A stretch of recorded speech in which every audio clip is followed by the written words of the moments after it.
मित्र, मेरे स्वभाव को आप भूल के बता देता हूं। मुझे आप भाव से कुछ भी अर्पण कर दो, पत्र हो, पुष्प हो, जल हो, केवल उसमें आपका भाव भरा हो, और जिस भाव से आप मुझे जिस वस्तु को प्रदान करते हो, मैं उसी भाव से उस वस्तु को स्वीकार कर लेता हूं। लेकिन भगवान जान गए, ये साहस नहीं जुटा पाएगा। तब भगवान ने सुदामा जी की बगल से चावलों की पोटली को छीन लिया, और जैसे पोटली खोल करके वे चावल देखें तो एक चावल की मुट्ठी को भर करके अपने मुख में डाला। बंधुओं, एक लोक का राजा सुदामा को बना दिया। दूसरी मुट्ठी मुंह में डाली तो दो लोक का राजा बना दिया।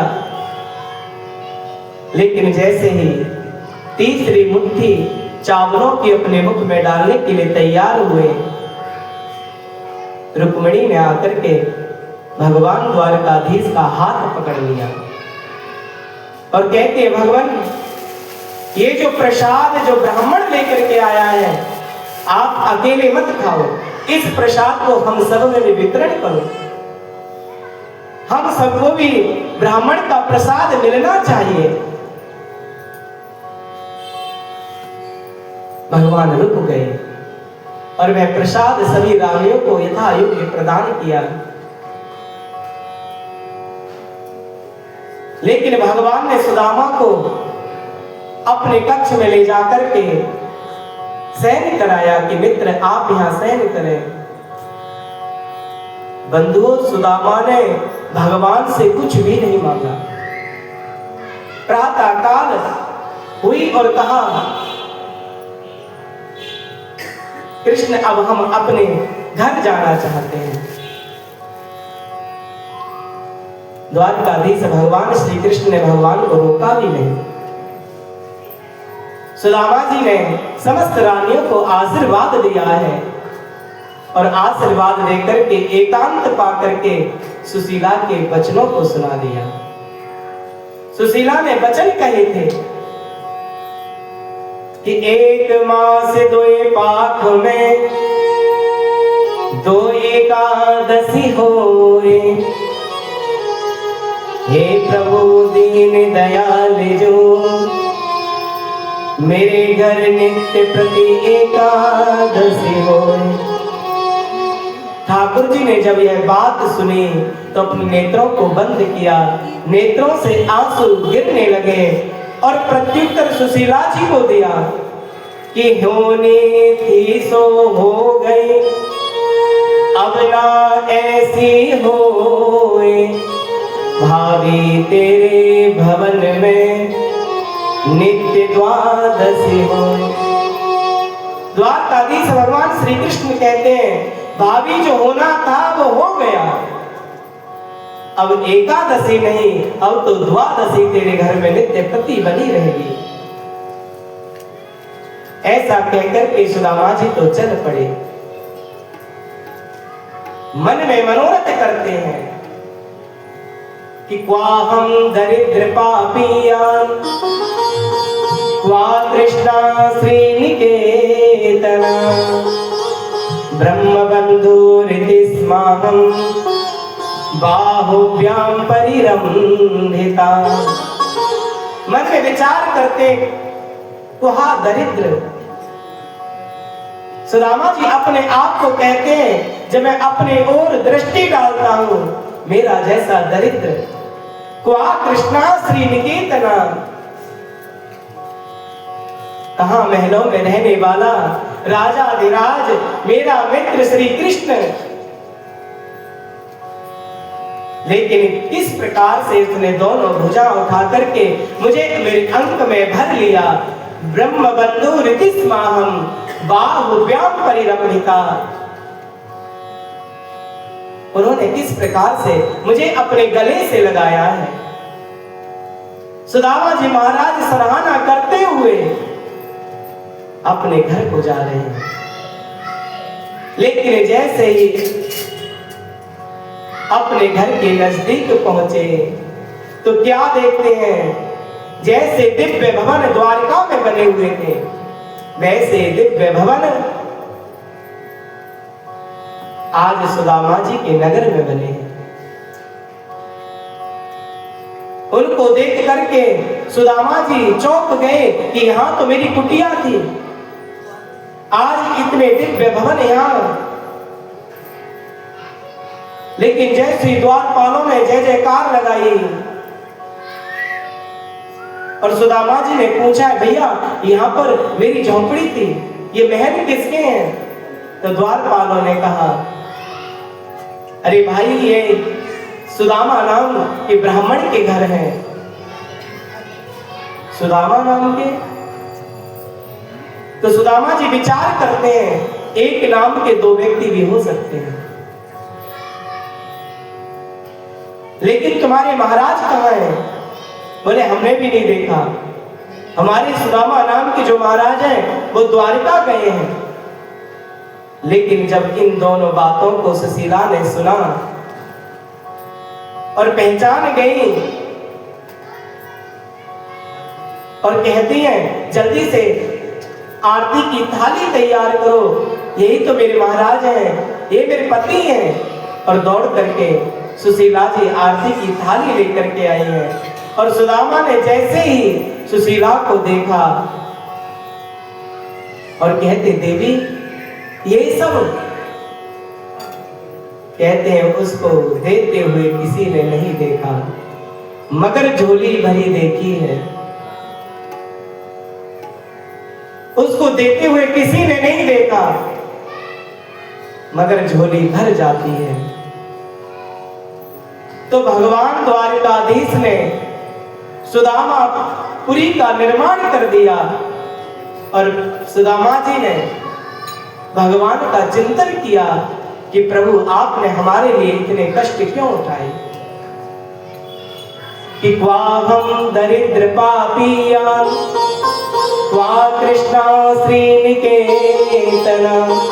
कहाँ तो श्रीपति लक्ष्मी पति श्री कृष्ण, लेकिन क्वा दरिद्र पापियान, मेरे जैसे अधम पर भी कैसी कृपा करी, आज अपने जैसे भवन बना करके मेरे लिए तैयार कर दिए।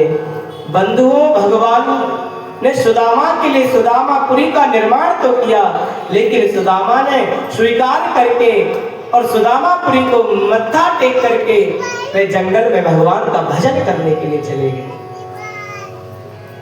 ये कथाओं से हमें ज्ञान होना चाहिए, हमें शिक्षा मिलती है कि हमारे जीवन में कितनी भी परिपूर्णता आ जाए, कितना भी धन वैभव आ जाए, लेकिन ठाकुर जी का मान करके उनकी शरणागति ग्रहण कर लेनी चाहिए।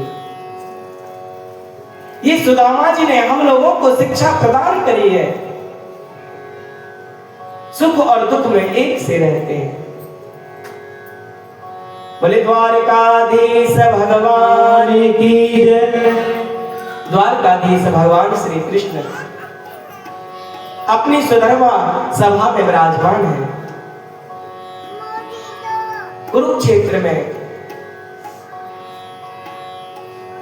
सूर्य ग्रहण पर एक बहुत बड़ा आयोजन यज्ञ हुआ और इस यज्ञ में समस्त ब्रजवासी द्वारकावासी पांडव लोग आए हैं कि अथैकिदा द्वारवत्याम बसतो राम कृष्णयो सूर्यो पराग समहार आसीत् कल्पक्षये यथा। कुरुक्षेत्र में द्वारकाधीश भगवान श्री कृष्ण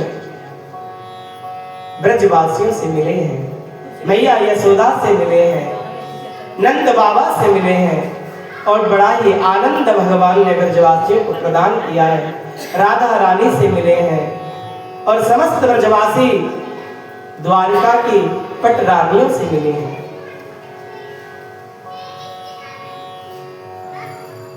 इतना दिव्य आनंद बरसा है। अनेक कथाएं का वर्णन सुखदेव जी महाराज राजा परीक्षित से करते हैं, क्योंकि भगवान की कथा अनंत है। भगवान स्वयं अनंत है कि हरि अनंत हरि कथा अनंता। 7 दिन में भगवान की कथा संपूर्ण नहीं हो सकती। केवल जितना गुरुदेव भगवान ने हमारी बुद्धि में कल्प केवल जितना स्मरण आता है उसी भाव को हम आपके सामने प्रकट कर देते हैं, क्योंकि भगवान की कथा अनंत है। जितना जिस कथा को विस्तार करो उतना ही बढ़ती चली जाती है। एक कथा से दूसरी कथा जन्म ले लेती है, क्योंकि हरि अनंत हरि कथा अनंता। हरि अनंत है, हरि की कथा अनंत है, उनकी लीलाएं अनंत हैं। तो समय का बड़ा अभाव है। समय के अभाव के द्वारा आज हमारे समक्ष गुरुदेव भगवान भी आए हैं और हम सब लोग भी गुरुदेव भगवान के मुख से आशीर्वाद भी प्रदान करेंगे, आशीर्वाद भी ग्रहण करेंगे। लेकिन भगवान द्वारकाधीश अपने बच्चों को उपदेश करते हैं, बच्चों कभी संत ब्राह्मणों का अपमान मत करना। लेकिन भगवान द्वारकाधीश की कृपा से, उनकी ही सहानुभूति से द्वारकापुरी में संतों का आगमन हुआ है और संतों ने चतुर्मास किया। लेकिन आज भगवान के बच्चों से अपराध बन गया, संतों का अपराध कर रहे हैं। संत लोग चतुर्मास कर रहे हैं द्वारका। तो सत्यभामा का जो पुत्र है शाम, वह बहुत सुंदर है। तो सभी बच्चों ने मिलकर के शाम को साड़ी पहनाई और उसमें एक लोहे का पिंड बांध करके गर्भवती महिला जैसा रूप बना दिया। और वह सब बालक मिलकर के उस शाम को संतों के पास में लेकर के आए और कहते हैं, भगवान ये बताइए कि हमारे भाभी के पुत्र होगा या पुत्री। दुर्वासा मुनि भी संतों की मंडली में विराजमान है और उन्होंने कहा, बच्चों इस बार ऐसा मूसल जन्म लेगा तुम्हारी भाभी के गर्भ से कि उस मूसल से तुम्हारे समस्त यदुवंश का विनाश हो जाएगा। और जैसे ही बच्चों ने वह कपड़ा हटा करके देखा तो उसमें एक मूसल लोहे का। उग्रसेन के कहने से सभी ने वह मूसल पीस करके समुद्र में बहा दिया और उसी मूसल की एक छोटी सी कील एक मछली निगल गई और उस मछली को मल्लाहों ने पकड़ा और मल्लाहों ने जैसे उसका पेट फाड़ा तो उसमें जो कील थी वह एक बहेलिये को प्राप्त हुई। और जब वह मूसल को पीस करके समुद्र में फेंका गया तो वह मूसल एर का नाम की घास समुद्र के किनारे पैदा हुआ।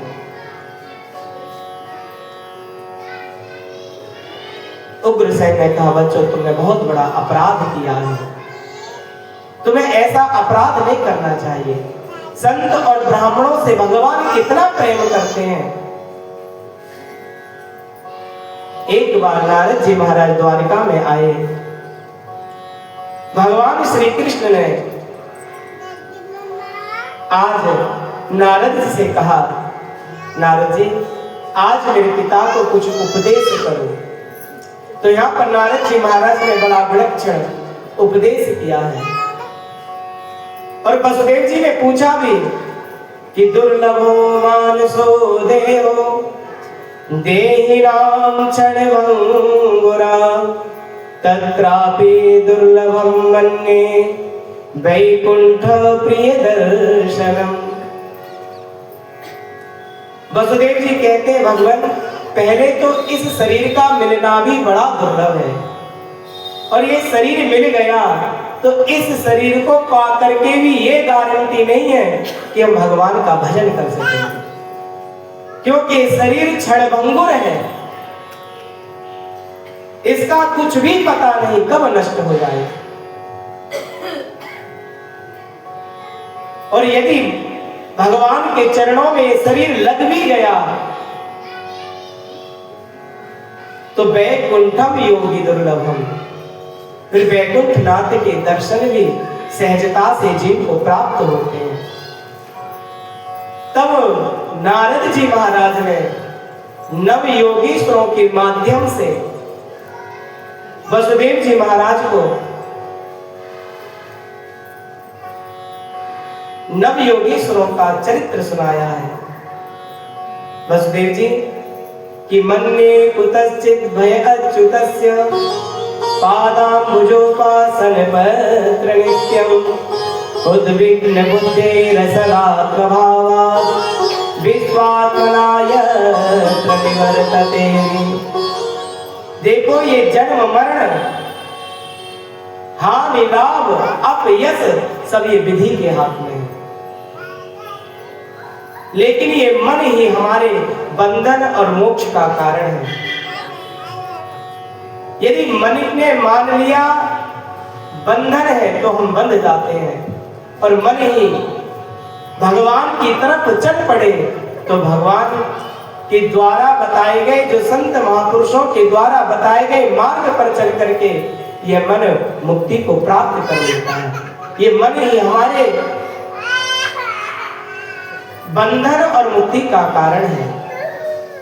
कि सत्वम रजस्तम इति गुणा बुद्धिर्न चात्मना, क्योंकि वसुदेव जी 3 प्रकार के गुण होते हैं, सत्व रज और तम। जब जीव इन गुणों से भी परे हो जाता है, पुण्य और पाप से भी परे हो जाता है, क्योंकि पुण्य के द्वारा आपको स्वर्ग की प्राप्ति होगी, और स्वर्ग में जाकर के जब सुकृत समाप्त हो जाते हैं, पुण्य समाप्त हो जाते हैं, तब ऊपर से नीचे आना गिर पड़ते हैं। लेकिन जब पाप और पुण्य को भी हम छोड़ दें, केवल हम भगवान का भजन करें, तब हमें साक्षात भगवान का दर्शन होता है।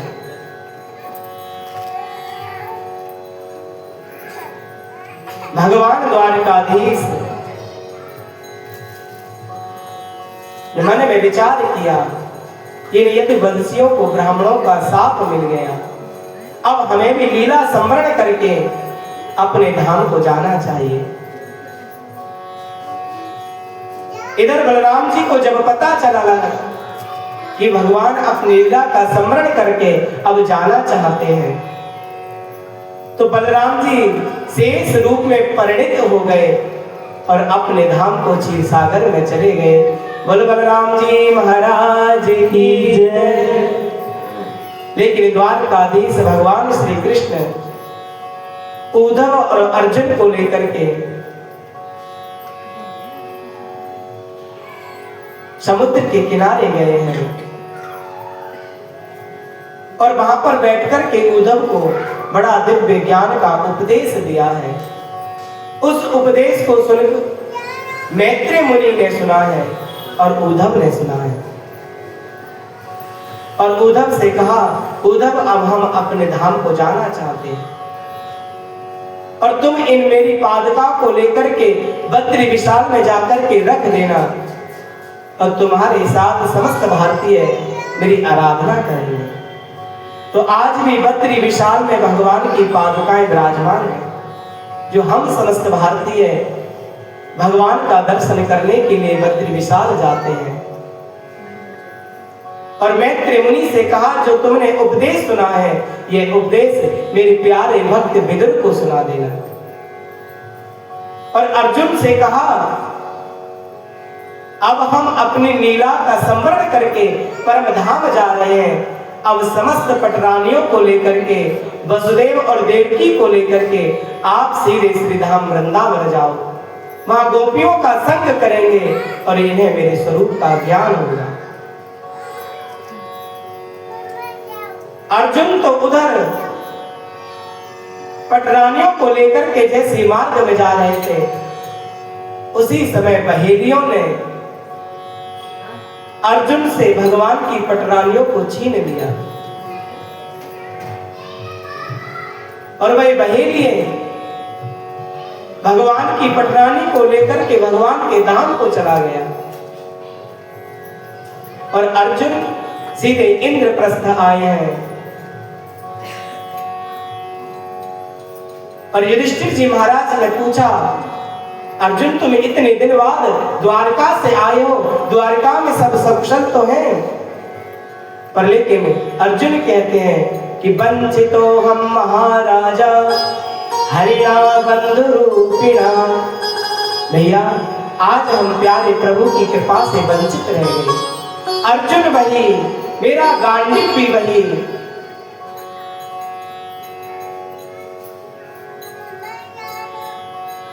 आज वही अर्जुन जिसने इतने बड़े युद्ध पर विजय प्राप्त करी, आज वही अर्जुन बहेलियों से हार गया। और हमारे प्यारे प्रभु अपनी लीला का स्मरण करके अपने परम धाम को चले गए। जब इतनी बात युधिष्ठिर ने सुनी, मैया कुंती ने सुनी, तो मैया कुंती ने पद्मासन लगाया है और भगवान के वियोग को एक क्षण भी सहन नहीं किया और अपनी आत्मा परमात्मा में लीन कर दी और भगवान के धाम को चली गई। और युधिष्ठिर जी ने पांचों भाइयों को साथ में और द्रौपदी को साथ में लेकर के स्वर्ग आरोहण करते हुए अपने धाम को प्राप्त किया है। भगवान जैसे ही एक पेड़ के नीचे बैठे हैं और अपना पैर दूसरे पैर पर रख रखा है और एक बहेलिये ने जब दूर से देखा कि भगवान के पैर की जो कांति है वो लालिमा है, तो उन्होंने सोचा कोई मृग है, मैं इसका शिकार करूं। तो बहेलिये ने अपने धनुष पर बाण चढ़ा करके छोड़ दिया और सीधे भगवान के पैर में आकर के लगा। दौड़ करके आया, देखा ये तो द्वारकाधीश भगवान श्री कृष्ण है। क्षमा याचना करी, प्रभु मेरे अपराध को क्षमा कर दो, मैं जान नहीं सका, प्रभु मेरे अपराध को क्षमा करें। लेकिन भगवान कहते हैं इसमें तेरा कोई दोष नहीं है, ये मेरे संकल्प के द्वारा ही सब कुछ तुझे प्राप्त हो रहा है। और बहेली ने भगवान का दर्शन किया है, उसी क्षण अपने शरीर को छोड़कर के भगवान के धाम को चला गया। और समस्त देवता आकाश में खड़े हैं कि भगवान अपने शरीर को छोड़कर के कहां जाते हैं। आकाश में देवता बंद खड़े हैं, लेकिन बंधुओं जैसे आकाश में बिजली चमक करके बंद हो जाती है, उसी प्रकार से सौदामन्यायता आकाशे यात्वा हित्वा ब्रह्मण्डलम गतिर्ना लक्ष्यते मर्त्ये तथा कृष्णस्य देवतै।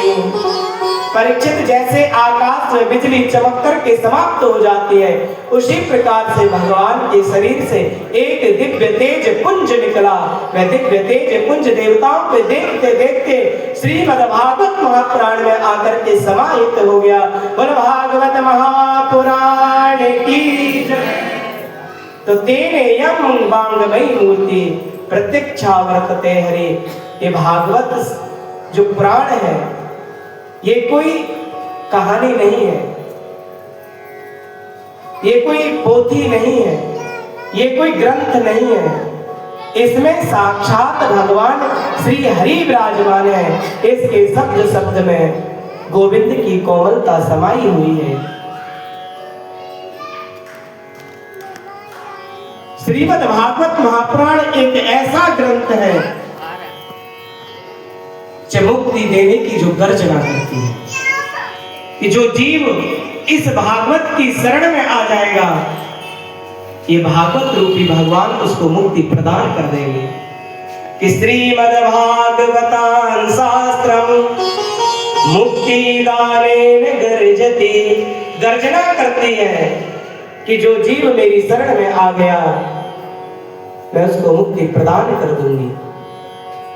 सुखदेव जी कहते हैं परीक्षित, जैसे ही भगवान ने द्वापर के अंत में अपने धाम को चले गए, उसी समय से कलयुग ने पैर जमाना प्रारंभ कर दिया। कलयुग के अवगुणों को सुखदेव जी ने बताया है कि कलयुग में बहुत से दोष हैं, लेकिन गुण एक ही है कि यत् फलं नास्ति तपसा न योगेन समाधिना तत्फलं लभते सम्यक् कलम केशव कीर्तिना। जो बड़े बड़े यज्ञ और तप करने पर अन्य युगों में जीव को भगवत प्राप्ति होती थी, वह कलयुग में केवल हरिनाम संकीर्तन करने से जीव को वही मुक्ति प्रदान हो जाती है। यही गुण इसमें सबसे बढ़िया है। ये युग धर्म है, युग धर्म में अपना अपना युग का प्रभाव होता है। सत्य युग में सब लोग सत्य का सहारा लेते थे, त्रेता में तप का सहारा लेते थे, द्वापर में यज्ञ का सहारा लेते थे, कलयुग में तो केवल दान और हरि नाम संकीर्तन बचा है।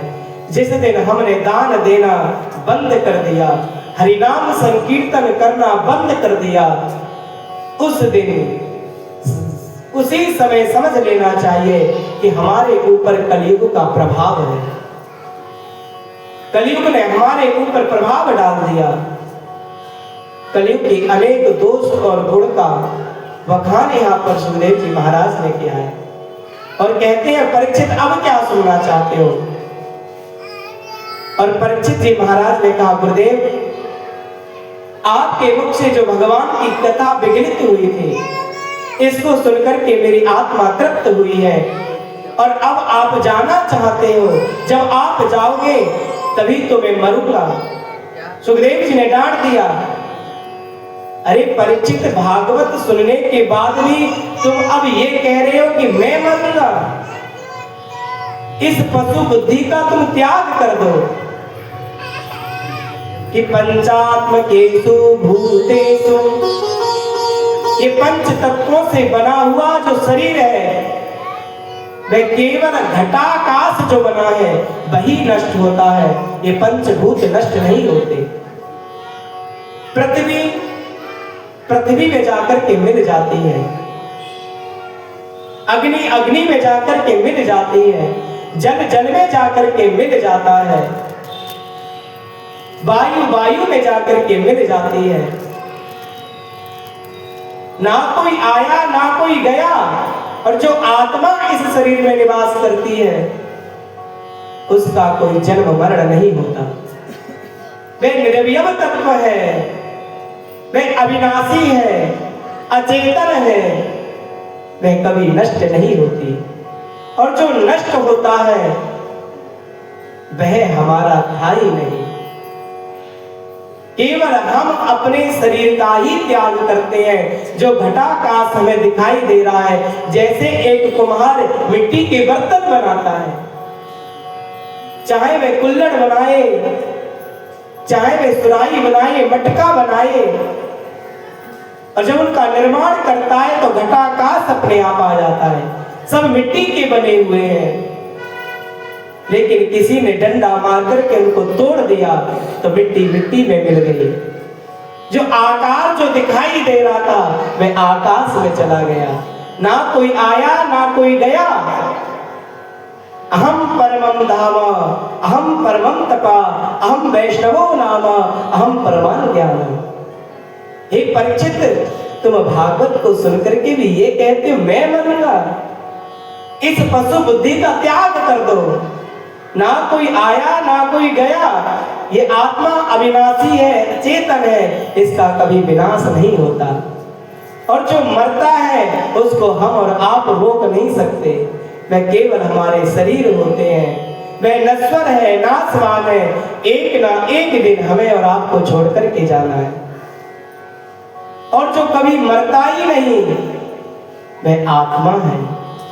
उसका कभी विनाश होता नहीं।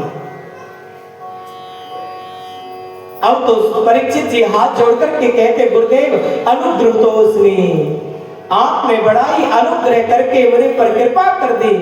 अब मैं समझ गया, अब तो लाखों तक्षक आए मुझे सर पर डस ले, लेकिन अब मेरी मृत्यु नहीं होगी, केवल मेरा शरीर नष्ट होगा। मैं तो निर्वयव तत्व हूं, मेरा कभी विनाश नहीं होता। सुखदेव जी का पूजन किया है परीक्षित ने,